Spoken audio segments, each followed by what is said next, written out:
Hey, this is Mad Cat.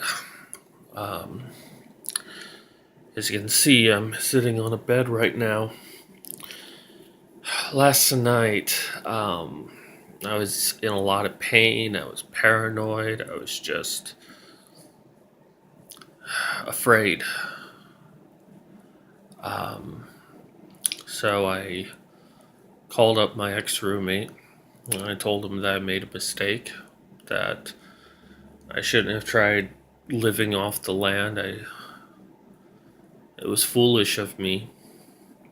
Again, I haven't been thinking straight for a long time, and now that I was dealing with the situation, I was finally able to think, and especially with my injury, I was just in so much pain. I need to go to a shelter. So my roommate agreed to let me come back until Monday, in which I will try to get into a shelter. Even if it's just for a month, maybe I can, find a couple of different shelters to stay in. I mean, as scary as shelters are, I mean, I hear a lot of horror stories about, just all sorts of bad elements there and having to be paranoid and whatnot. It still seems like a better alternative than living on the streets. And I spoke to Hannah Wallen, and she knows my situation a little bit. Um, in case anyone forgets, I used to be a honey badger. So she was there when some of the shit in my life went down. So, I talked to her about it.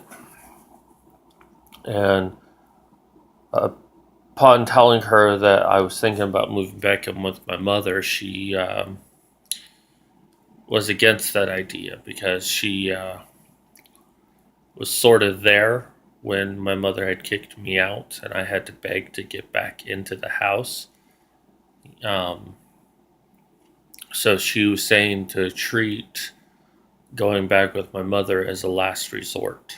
I also talked to another friend of mine, a very close friend of mine, who pretty much set up the GoFundMe, and she was also against me moving back in with my mother, citing it as being like a last resort. Like if things were really, really bad, then go ahead and move back in with her. So, I mean, it's not just me being prideful. It's not just me being, I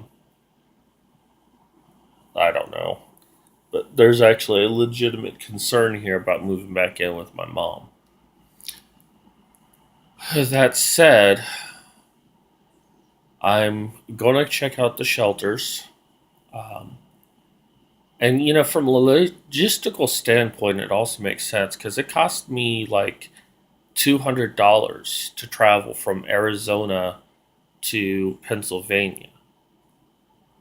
And honestly, I'd rather save that money to try to get myself out of this life than to have to spend that just for a bus trip. So,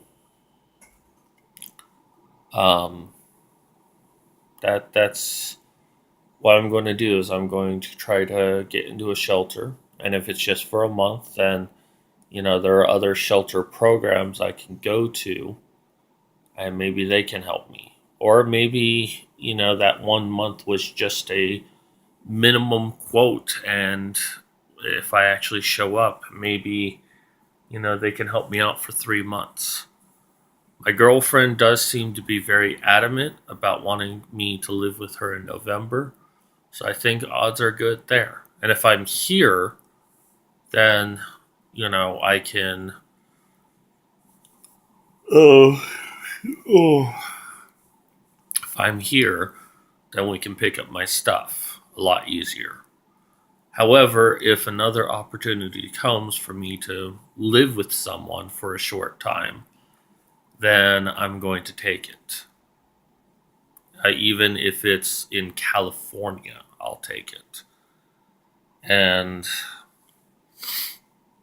Yeah, probably my one bit of advice for anyone who's facing this situation of becoming homeless is, go out and get drunk. Not drunk to forget your swallows, but go out and have fun. But don't try not to get a hangover, drink some water with the alcohol. And I'm saying this because you need to let go of the stress even for a day, just so you can kind of sit down and really ask yourself, go out and hang out with friends and don't discuss anything that stresses you out. Have a few drinks, then come home next day, kind of just watch some movies, play some video games, and after all of that, just sit down and really think about your situation. Ask yourself some tough questions and not stress out over it. Because if I had been given one of those days, maybe I would have saw that what I was doing was a bad thing. Anywho, that's going to do it for me today. Um, I'm going to try to get into a shelter, try to relax as much as I can. Funny enough, I thought my leg was on the mend last night, but now it's in a lot of pain today. Going up and down the stairs was nigh impossible. But the good news is I have a few days here, and then I'm going to go to a shelter. So I'll talk to you all later.